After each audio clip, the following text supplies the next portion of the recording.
안녕하세요. 여러분들의 복지 뉴스를 가장 빠르게 알려드리는 구조대 복지 뉴스 119입니다. 오늘은 기초연금이 중단되는 주요 원인인 금융재산과 소득에 대해 자세히 전달해드리고자 합니다. 영상 보시기 전에 구독과 좋아요를 눌러주시면 더 빠르고 유익한 정보를 받으시는 데 도움이 됩니다. 시니어 여러분을 위한 복지구조대 복지 뉴스 119 지금 시작합니다. 기초연금에 반영되는 금융재산과 일반재산 그리고 소득은 도대체 언제 어떻게 조사하고 반영될까요? 2024년 실시될 기초연금의 조사에는 신청조사와 확인조사가 있습니다. 먼저 신청조사는 어르신들께서 기초연금을 신청하시면 수급 자격 및 기초연금의 결정을 위해 실시하는 조사인데 신청서 접수 즉시 조사를 개시하고 조사 내용은 수급 희망자와 그 배우자의 소득과 재산, 연금 등 수급 자격 확인에 필요한 사항을 확인하고 국민연금과의 연계 가맹 여부 등을 확인합니다. 조사 방법은 행복이음을 통한 자료 확인과 신청자가 제출한 재산과 소득의 소명 자료를 기준으로 조사합니다. 이렇게 행복이음에 신청하고 나서 특별한 사유가 없다면 신청 후 30일 이내에 그 결과를 신청자에게 서면으로 통지하는 것이 원칙입니다. 하지만 최근엔 기초연금 신청 결과에 통지가 2달 이상 걸리는 경우도 종종 발생하고 있습니다. 하지만 기초연금은 신청인을 기준으로 소급해서 지급받으실 수 있으므로 너무 걱정하지 마시고 차분히 기다리시기 바랍니다. 다음은 확인조사입니다.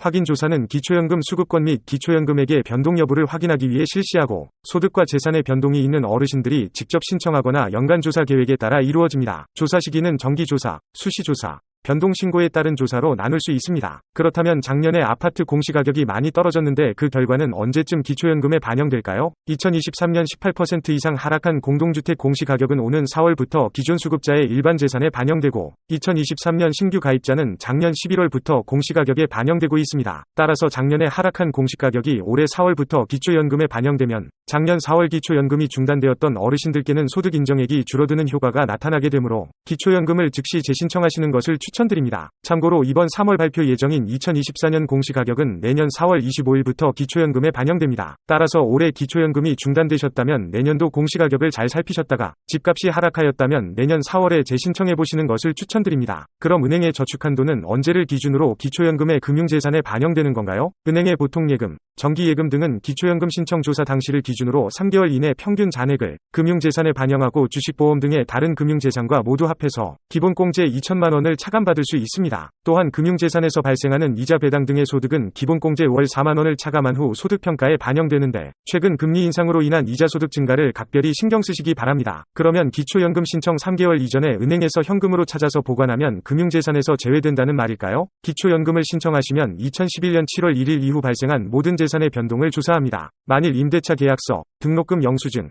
병원비 영수증 등 본인 소비 분석 4개월간 신청 재산에 포함시키고 있습니다. 또한 부부가구의 경우는 자연소비 매달 286만 4천 원씩 차감해서 3개월이 지나야 신청인의 재산에서 모두 사라지게 됩니다. 그렇다면 보유하고 있는 주식도 기초연금 금융재산 계산에 포함이 될까요? 소유하고 계신 주식은 기초연금 신청 당시의 총가액을 기준으로 금융재산에 포함되고 만일 2023년 배당소득이 있다면 월 4만 원씩 기본 공제 후 올해 4월부터 기초연금에 반영됩니다. 그럼 혹시 보험도 금융재산에 포함되나요? 보험은 기초연금 신청 당시에 해지환급금을 기준으로 금융계산에 포함됩니다. 또한 부모님이 계약자이고 자녀가 수익자인 경우 해지환급금을 기준으로 모두 부모님의 금융재산에 포함됩니다. 이와 같이 부모님의 금융재산에 포함시키는 이유는 수익자는 계약자인 부모가 언제든 변경할 수 있기 때문입니다. 따라서 자녀를 수익자로 계약해준 보험이 있으시다면 최대한 빨리 명의를 자녀 이름으로 변경하시기 바랍니다. 2024년 새롭게 변경된 기초연금은 신청주의입니다. 즉 신청하지 않으면 절대 알아서 지급해주지 않는다는 겁니다. 이렇게 복지가 받는 사람의 편의를 봐주지 않기 때문에 2024년 현재 재산과 소득의 변동이 있으시다면 증빙서류와 함께 즉시 꼭 신청하셔서 어르신들의 권리를 꼭 찾으시고 복지를 누리시기를 바라겠습니다. 복지뉴스 119.